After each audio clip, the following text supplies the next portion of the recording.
सबसे पहले मैं आपको बताता हूं, अगर आपके पास आखिरी के 15 दिन बचे हैं, अपन तो ये माने कि भैया अपने पास 15 दिन बचे हैं, सबसे पहला मेरा सजेशन रहेगा कि 30 फुल मॉक टेस्ट लगाने हैं आपको।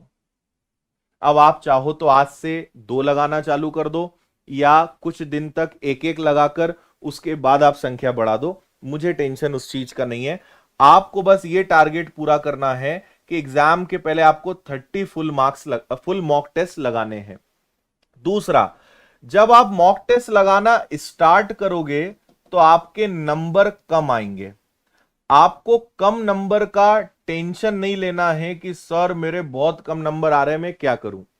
मॉक टेस्ट में अगर आपको नंबर बढ़ाने हैं तो उसका एक ही इलाज है, आप मॉक टेस्ट को लगाते चलिए, है ना। आप में से कई लोग पूछते हैं ना, सर नंबर बढ़ाने की कोई ट्रिक बता दो। नंबर बढ़ाने की कोई ट्रिक नहीं है, आपको रेगुलर मॉक टेस्ट लगाने हैं, इसके अलावा कोई तरीका नहीं है ना। और नंबर कब बढ़ेंगे, जब आप ज्यादा से ज्यादा मॉक टेस्ट लगाएंगे और उनको बड़ी कुशलता के साथ आप एनालिसिस करेंगे। एनालिसिस को कभी हल्के में मत लेना, मैं इस बारे में पहले भी कई बार बता चुका हूं, आपको फिर मैं बता रहा हूं। एनालिसिस का मतलब होता है कि आपने एक टेस्ट पेपर उठाया, उसमें आपने जो भी प्रश्न थे उनको लगाया, 40 नंबर आए, 50 नंबर आए, 60 नंबर आए। मान लेते हैं, एक उदाहरण ले लेते हैं कि आपने 100 में से 60 प्रश्न आपके सही हो गए और आपके 40 प्रश्न गलत हो गए। आपको पता है सबसे आपके लिए काम की कौन सी चीज है, आपके लिए ये 40 प्रश्न सबसे इंपॉर्टेंट है। कई लोग क्या करते हैं, टेस्ट लगाया लेकिन वो देखते ही नहीं कि मुझसे क्या गलती हुई, मैंने क्या गलत करा, क्यों गलत किया, सही आंसर क्या था, उसको शॉर्ट में कैसे कर सकते थे, तुम कुछ भी नहीं करते। तो सबसे इंपॉर्टेंट होता है एनालिसिस। इन 40 पे जितना तुम अटैक करोगे, इन 40 को जितना सीरियस लोगे, इनको जितना तुम दिल पे लोगे, आप देखोगे कि आपके 60 थोड़े 2-4 दिन में 65 हो जाएंगे, ये आपका 35 हो जाएगा, फिर वो 60 जो है वो 70 हो जाएगा, ये 30 हो जाएगा। जितना इस पे अटैक करोगे आपका दुश्मन कमजोर होता जाएगा, आप मजबूत होते जाएंगे। टेस्ट लगाने से नंबर नहीं बढ़ेंगे, टेस्ट लगाने के बाद जो एनालिसिस करते हो, जो गलती हुई है उस पर रिसर्च करोगे तो नंबर बढ़ेंगे। ठीक है, तो आने वाले 30 दिन में आपको 30 मॉक टेस्ट, 15 दिनों में 30 मॉक टेस्ट लगाना है। आप ऑनलाइन लगाइए, आप ऑफलाइन लगाइए, मुझे फर्क नहीं पड़ता, ना आपको फर्क पड़ना चाहिए, प्रैक्टिस होनी चाहिए। 15 दिनों में आप जितनी ज्यादा से ज्यादा प्रैक्टिस करोगे उतना फायदे में रहोगे, है ना। अगर आप सोचोगे 15 दिनों में हम सिलेबस ही पढ़ते रहें, चीजें ही करते रहें, तो आपको भी पता है कि ये ऐसा पहली बार, मतलब बहुत लंबे समय बाद हुआ है कि इतना कम समय दिया है कि कोई भी व्यक्ति अगर जीरो से चालू करेगा तो वो 1 महीने में सिलेबस कवर कर ही नहीं सकता। उसे बेहद चुनिंदा चीजें देखनी पड़ेंगी, और या फिर किसी ने पहले से कोर्स कंप्लीट करके रखा है तो वो। और मैंने आपसे पहले भी कहा है कि कांस्टेबल की परीक्षा में अगर सिलेक्शन लेना है तो 2 सब्जेक्ट आपका भविष्य तय करेंगे, और वो है मैथ्स और रीजनिंग। क्योंकि 65% मार्क्स, 65% क्वेश्चंस इन 2 विषयों से आना है। साइंस, जीके, करंट अफेयर्स, ध्यान रखना, ये धज्जियां उड़ा देते हैं।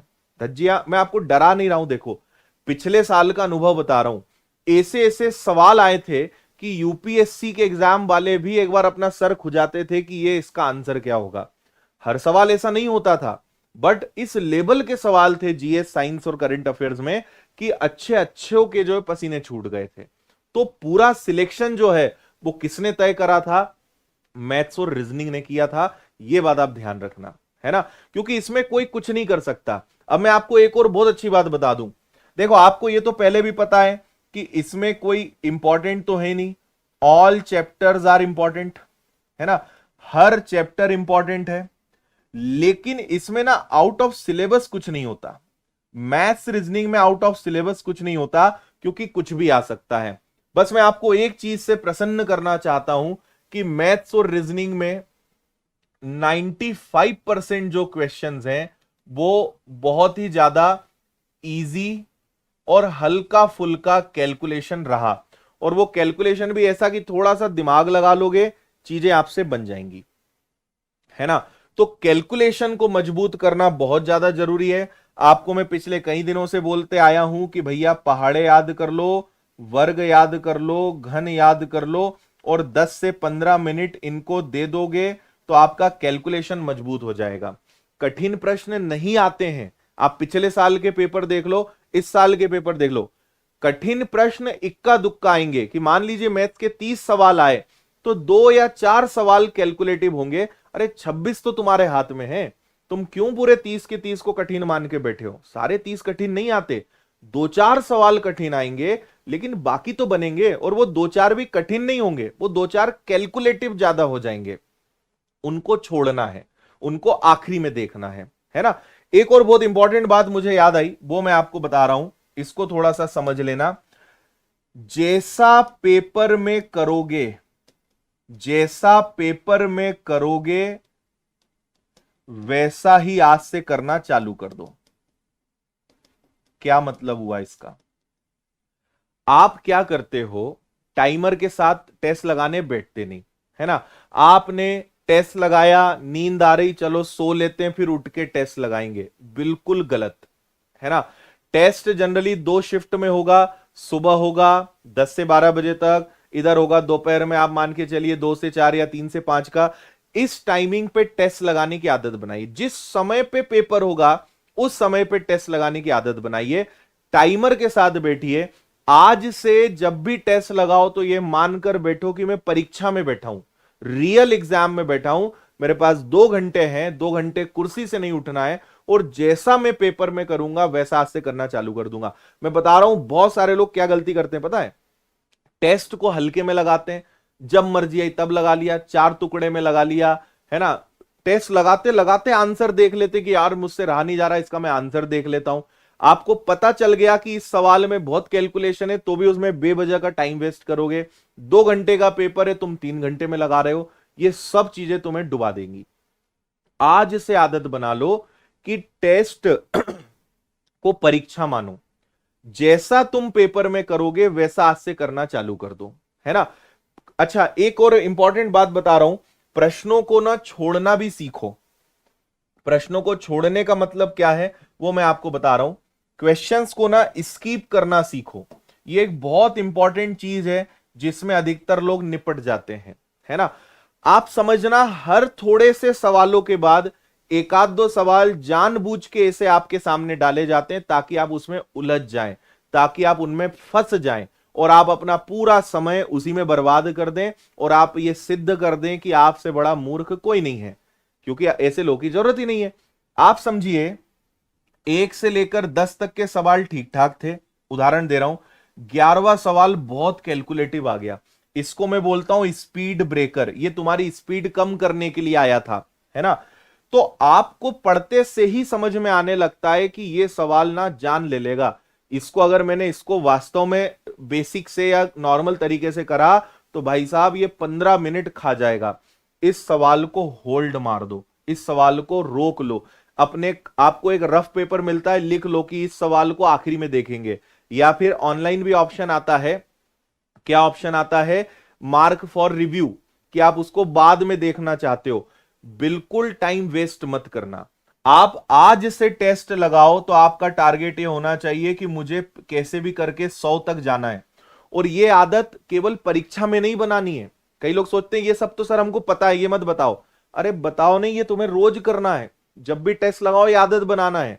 लोग यही गलती करते हैं, पेपर को बहुत हल्के में लेते हैं, जब टेस्ट लगाते हो तो हल्के में लेते हैं और सोचते हैं हम ये सब पेपर में कर लेंगे। अरे कुछ नहीं होगा।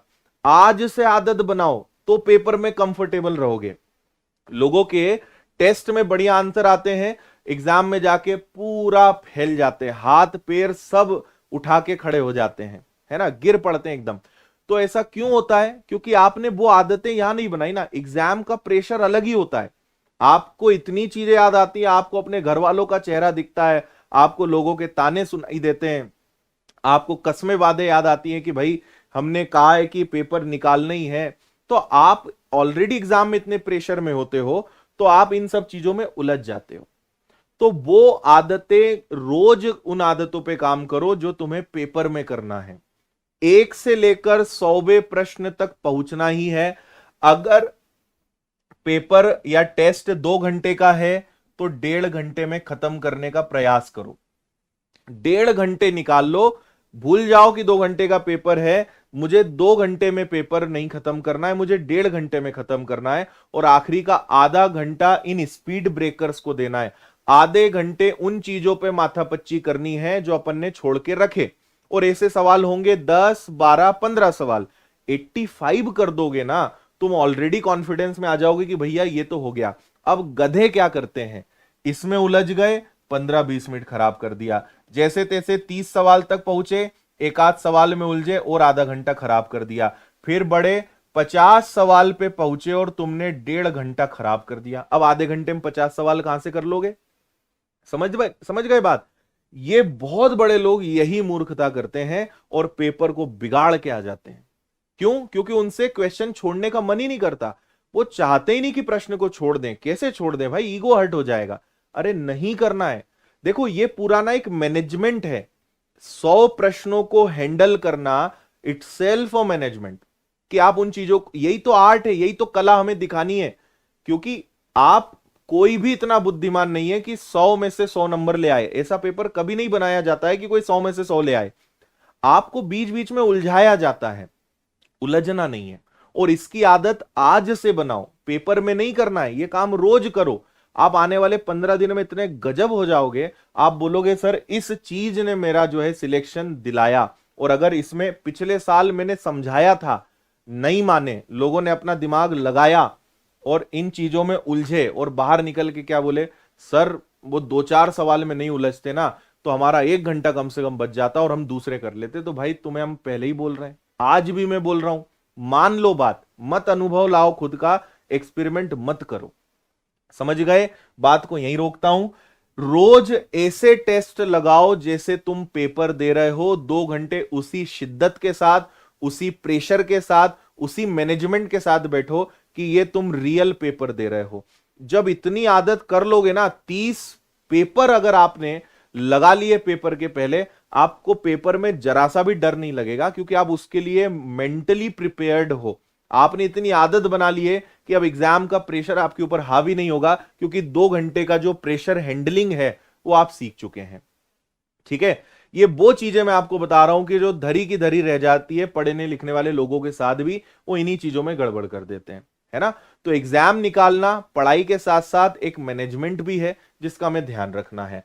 बहुत सारे लोग चाह रहे हैं कि कट ऑफ बता दिया जाए। मैं आपको एक ही आंसर दूंगा, आप 80 नंबर ले आओ, आपका पेपर निकल जाएगा। 80 नंबर ले आइए, आपका पेपर निकल जाएगा। कैटेगरी में आप हैं, कुछ है तो और 10 नंबर कम कर लो, है ना, 5 या 10 कम कर लो, 70 नंबर ले आओ। अगर आप SC ST कैटेगरी से हैं, इसके अलावा जो भी है 80 नंबर ले आओ, आपका पेपर निकल जाएगा। ठीक है? सिंपल कट ऑफ है, कुछ ज्यादा इसमें पचने की जरूरत नहीं है ना? और आप जो भी ये पढ़ रहे हो, ये आपको MPSI में काम आएगा।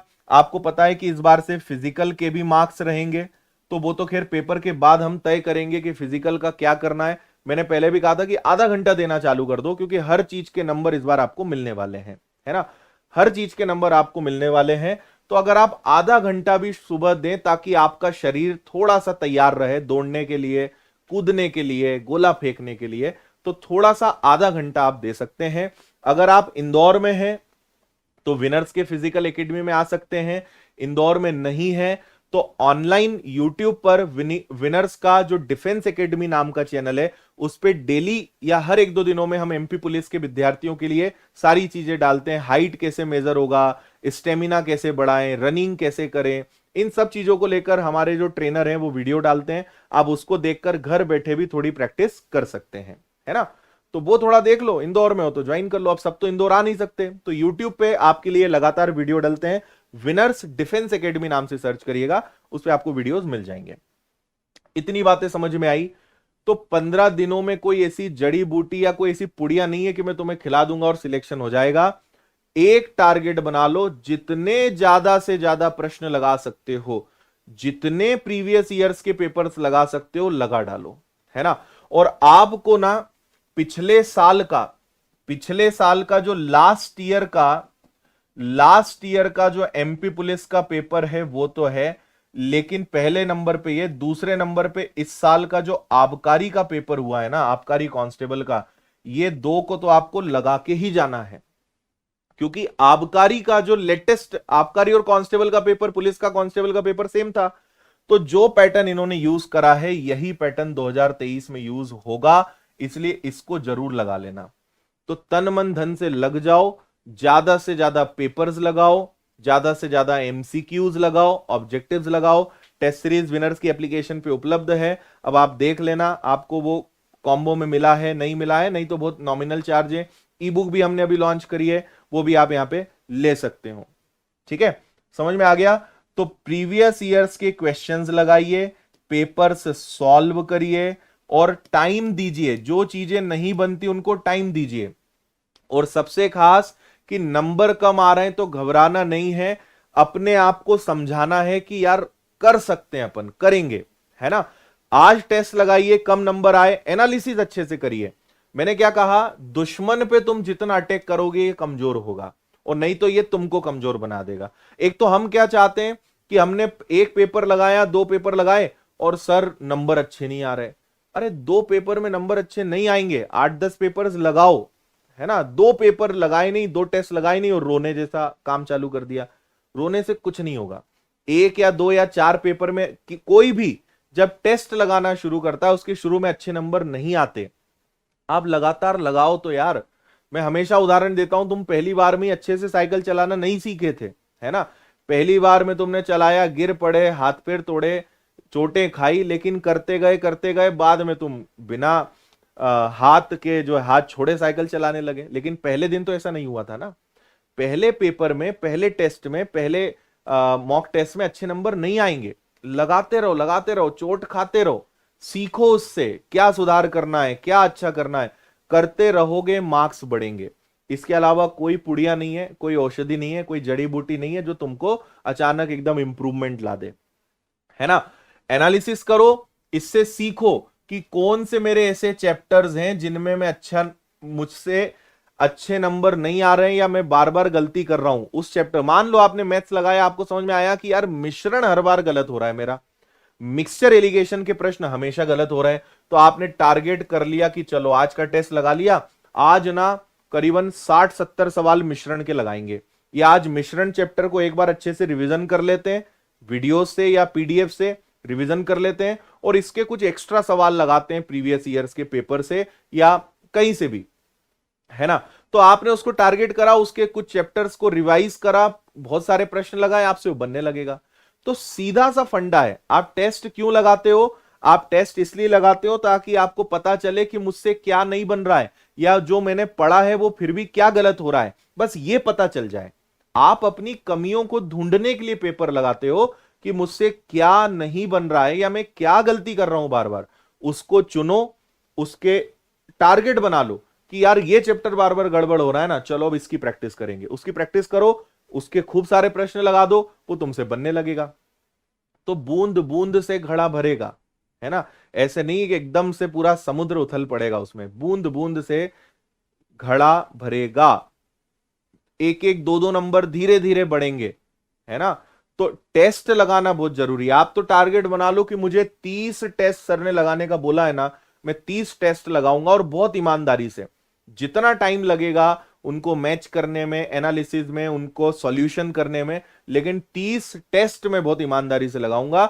ना 30 लगा सको 25 लगा लो, लेकिन जितना लगाओ अच्छा लगाओ, है ना। और क्वांटिटी से ज्यादा हमेशा क्वालिटी पे ध्यान देना। 6 घंटे पढ़ो, लेकिन इतना गजब से पढ़ो कि यार लोग कहें कि ये होती है पढ़ाई, है ना। 12 घंटे 15 घंटे पढ़ रहे हो लेकिन तुम्हारा ठिकाना ही नहीं है। 1 घंटे पढ़े नहीं कि आधे घंटे चाय पीने निकल गए, फिर आके 2 घंटे बैठे, फिर खाना खा के आधे घंटे सो गए, और बोलते क्या हो, दिन भर पढ़ रहा हूं सर, 15-15 घंटे पढ़ रहा हूं। इसको पढ़ाई नहीं बोलते भाई। 6 घंटे पढ़ो, 8 घंटे पढ़ो, 4 घंटे पढ़ो, लेकिन ऐसा पढ़ो कि तुम्हें खुद के ऊपर गर्व हो, या खुद से तुम कह सको कि यार जितना अपन ने पढ़ा है ना वो ईमानदारी से पढ़ा है ना।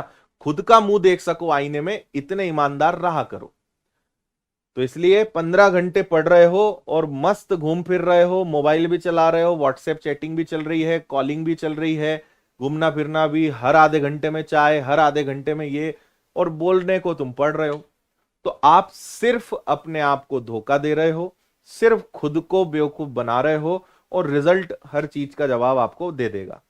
इसलिए अपने आप को मूर्ख बनाना बंद करिए, ईमानदार रहिए खुद के प्रति, मेहनत में कोई कमी मत छोड़िए, है ना। क्वालिटी पर काम करिए, क्वांटिटी पे नहीं। 10 घंटे बैठे हो लेकिन तुमने पढ़ाई 2 घंटे के लायक है, कोई मतलब नहीं है। मजा तब है कि 2 घंटे ऐसी पढ़ाई करी कि वो 10 घंटे के बराबर हो, तो मजा है पढ़ने का। इसलिए खुद को धोखा देना बंद करिए, टाइम वेस्ट करना बंद करिए, और घूमना फिरना इधर उधर एग्जाम तक सब बंद कर दो। सिर्फ पढ़ाई कर लो, भविष्य बन जाएगा, जीवन सुधर जाएगा। नहीं तो बाद में तो फिर सब काम करना ही है ना। बड़े बड़े क्वेश्चन आते हैं तो इन क्वेश्चन को छोड़ दिया करो, उनको लास्ट में किया करो। आपको लगे क्वेश्चन बहुत बड़ा है, आपको लगे क्वेश्चन बहुत टाइम ले लेगा, टेस्ट लगाते समय उनको छोड़ दो, उनको लास्ट में करो, है ना। हम्म देखो, आपको एप्लीकेशन के अंदर, ये मैंने आपके लिए निकाल के भी लाया हूं, ये मैं बताना भूल गया था। आप हर संडे, अब मैं बता रहा हूं, आप मुझे बताओ जरा, कल संडे को टेस्ट हुआ था, आपको अपने माता पिता की कसम है, मुझे कमेंट करके बताओ कितने लोगों ने कल का टेस्ट लगाया था। अब ये तो फ्री है ना, जो तुम रोते हो हमारे पास टेस्ट नहीं है, ये नहीं है। कल हर संडे तो एक टेस्ट फ्री होता है ना, वो शानदार लेवल का टेस्ट हम देते हैं, विद सॉल्यूशन देते हैं। बताओ जरा कितने लोगों ने कल संडे वाला टेस्ट लगाया था और क्या रैंक आई तुम्हारी उसमें। ये तो लगा सकते हो। तुम टेस्ट इसलिए नहीं लगाते पता है, क्योंकि उससे सच्चाई पता चल जाएगी। हर संडे टेस्ट होता है, उसको हमने फ्री इसलिए रखा है ताकि मध्य प्रदेश के जितने भी सीरियस कैंडिडेट्स हैं वो उस टेस्ट को देते हैं, और उससे अपनी औकात पता चलती है, अपनी रैंक पता चलती है कि 4,000, 5,000, 10,000, 20,000 लोगों में अपन कहां हैं। सामना करना सीखो, हर संडे टेस्ट लगाओ, भले तुमने विनर्स की टेस्ट सीरीज खरीद के रखी हो, फ्री टेस्ट लगाया करो, औकात पता चलेगी।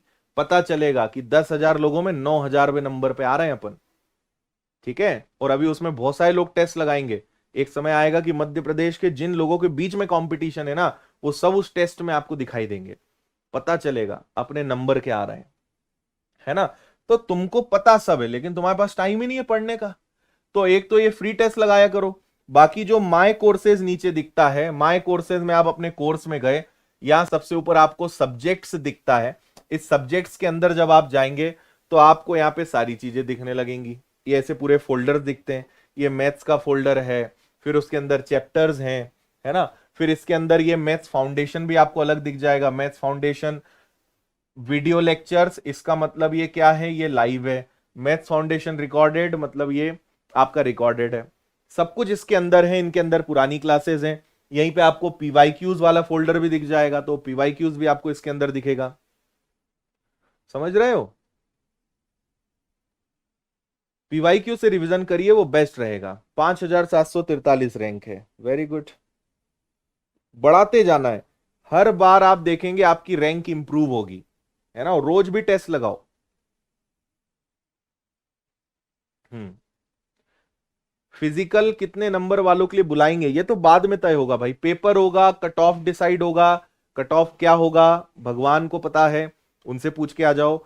फिर उसके बाद जो कट ऑफ होगा उसके ऊपर के जितने लोग होंगे उनको फिजिकल के लिए बुलाया जाएगा, ठीक है। 1,050 रैंक है,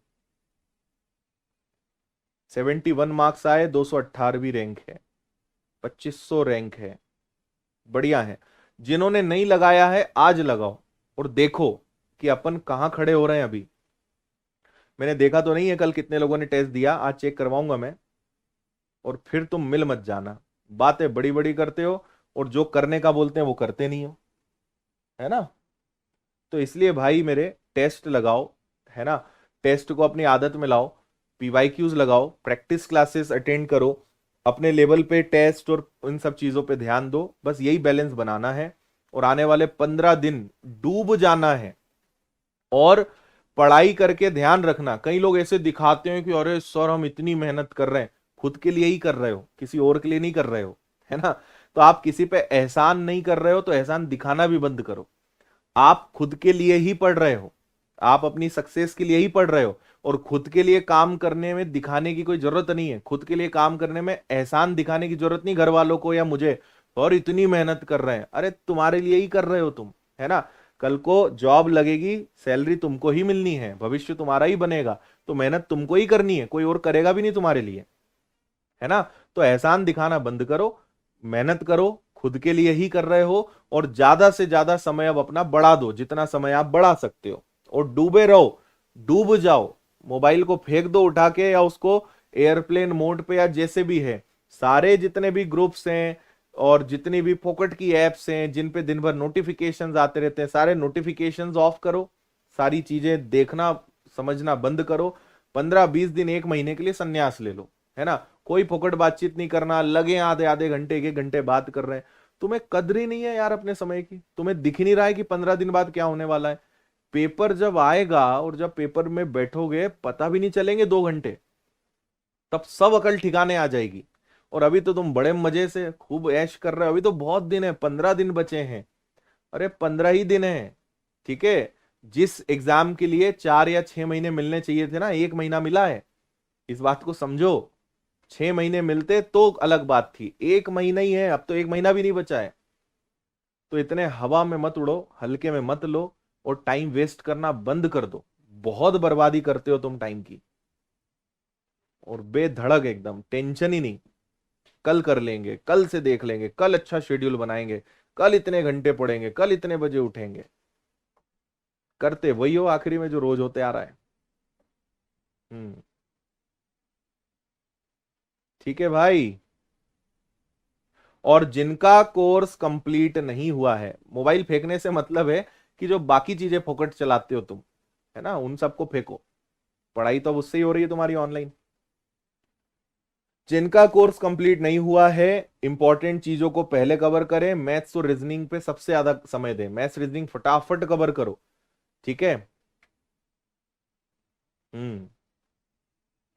बिल्कुल, जितनी भी तुम्हारी धनिया पुदीना है सबको छोड़ दो, ठीक है। नहीं तो वो तो वैसे भी छोड़ के जाने वाला ही है या जाने वाली है। भाई बेरोजगार रहोगे तो तुम्हारा साथ कोई नहीं देने वाला, ये समझ लेना, है ना। जो आज खूब कस्में वादे कर रहे हैं, ये कोई साथ नहीं देगा तुम्हारा। हम्म। भूलने की बीमारी है, क्या करें, रोज आधा घंटा उल्टे उल्टे खड़े हो जाया करो सिर के बल, दिमाग में खून बहेगा तो खून से तुम्हारा दिमाग ज्यादा चलेगा, दिमाग में खून नहीं बह रहा है प्रॉपर, ठीक है। ठीक है भाई। मैं, देखो, बताने को बहुत चीजें बता सकता हूं, लेकिन तुम इतना कर लो पहले, वही काफी है ना। बाकी तो और भी बहुत बातें की जा सकती हैं, लेकिन उन सब चीजों को कोई मतलब नहीं है। बेटर है कि जितना बोल रहे हैं उतना करो, है ना। मैथ्स रीजनिंग को आपको कोशिश करना है 100%, हर चैप्टर आपको करके जाना है, हर चैप्टर पढ़ना है। आप एक बार साइंस में, जीके में, एमपी जीके में कॉम्प्रोमाइज कर लेना, मैथ्स रीजनिंग में कॉम्प्रोमाइज मत करना। स्कोरिंग विषय है, कुछ भी इनमें बाहर नहीं आ सकता है, और ये पार लगा देगा तुमको, है ना। बाकी मैथ्स के अलावा, रीजनिंग के अलावा बाकी चीजों की कोई लिमिट नहीं है कि जितना पढ़ो उतना कम है, इसलिए स्कोरिंग विषयों पे काम करिए, उनको ज्यादा से ज्यादा समय दीजिए, ठीक है। रेडियो कांस्टेबल के लिए फर्स्ट पेपर सेम रहेगा, सेकंड टेक्निकल होगा, उसमें टेक्निकल क्वेश्चंस पूछे जाएंगे। मैं कोशिश करता हूं कि हमारे जो स्टूडेंट्स हैं पिछली बार जो रेडियो में सिलेक्ट हुए, उनसे कोई वीडियो बनवा देंगे, ताकि आपको समझ में आ जाएगा किस तरीके से पेपर आता है, ठीक है। हम्म। ठीक है। हाँ, अगले संडे एडवांस की मैराथन क्लास ले लेंगे बस।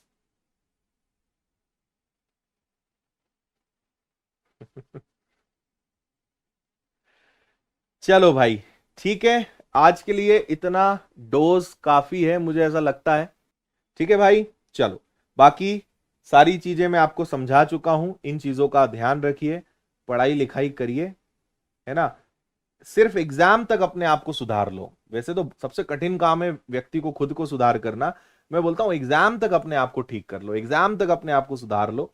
एग्जाम तक जो है अपने आप को डिसिप्लिन में बांध लो, टाइम से उठना, टाइम से सोना, मोबाइल कम से कम चलाना, पढ़ाई ज्यादा से ज्यादा करना, टेस्ट और जितनी भी चीजें हैं आपको सब पता तो है ही, सिलेक्शन के लिए क्या करना पड़ता है, बस वो कर लो।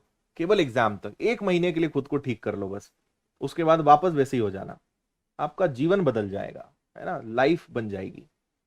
ठीक, चलिए बहुत बहुत धन्यवाद, जय हिंद, खुश रहिए, मस्त रहिए, मुस्कुराते रहिए।